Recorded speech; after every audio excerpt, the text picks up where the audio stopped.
लाडक्या बहिणींचं टेन्शन आता वाढलंय. लाडकी बहीण योजनेच्या सर्व लाभार्थ्यांसाठी एक चिंताजनक बातमी आहे. नोव्हेंबर महिन्याचा हप्ता अद्यापही लाडक्या बहिणींच्या खात्यात जमा झालेला नाहीये. दर महिन्याला मिळणाऱ्या 1,500 रुपयांच्या हप्त्याबाबत अजून कोणतीही अधिकृत घोषणा झालेली नाहीये. महिलांच्या मनात त्यामुळे अनेक प्रश्न निर्माण झालेले आहेत. 2 आणि 3 डिसेंबर रोजी स्थानिक स्वराज्य संस्थांच्या निवडणुका असल्याने या महिन्यातला हप्ता देण्यास विलंब होण्याची शक्यता वर्तवली जात आहे. निवडणुकीपूर्वी हप्ता येण्याची शक्यता होती, परंतु अद्याप कोणतीही घोषणा न झाल्याने नोव्हेंबर महिन्यातला हप्ता डिसेंबरमध्ये मिळणार का, असा देखील प्रश्न आहे.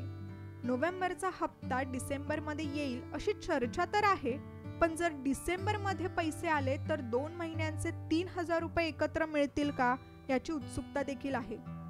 त्याचबरोबर सर्वात महत्त्वाचा मुद्दा म्हणजे लाडकी बहीण योजनेच्या सर्व लाभार्थ्यांनी 31 डिसेंबर पूर्वी ई-केवायसी पूर्ण करणे बंधनकारक आहे. केवायसी नसेल तर योजनेचा लाभ मिळणार नाही. राज्य सरकारकडून अधिकृत अपडेटची प्रतीक्षा सुरू आहे. लाडक्या बहिणींना लवकरच स्पष्ट माहिती मिळण्याची शक्यता देखील आहे. याबाबत सर्व अपडेट्स वेळोवेळी आम्ही तुम्हाला कळवत राहू. अशाच सर्व महत्त्वाच्या घडामोडींसाठी साम टीव्हीच्या सर्व सोशल मीडिया प्लॅटफॉर्म्सला फॉलो करायला विसरू नका.